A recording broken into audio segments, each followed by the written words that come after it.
Hi guys, today we will learn how to use this translucent material overlay in GUI 5.1.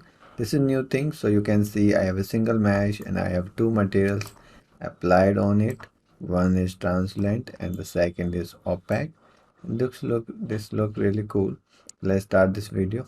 So on this page on Unreal Engine documents, there is a new feature mentioned, transparent overlay material, and this is clearly mentioned here how it does work, what is the benefit of this. But I want to show you in action how you actually apply this thing in Unreal Engine 5.1. So let's say you have first let me take a maybe third person and skeleton.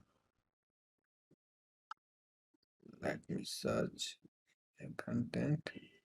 I have lots of skeletons.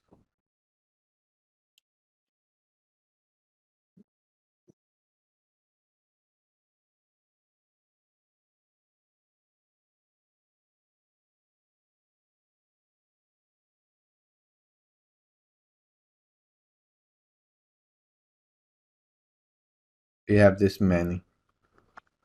Okay. And let's come back to my original folder.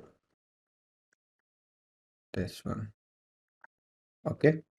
And this is clearly, you can see this is an opaque material. So before this material, when we didn't have this feature, so what we used to do, if I want to make this character half transparent, so what I'll do, I'll create a material and like this is opaque. Okay. And I'll just take the world position just for reference, just for example, and I'll take the mask and then I'll take the step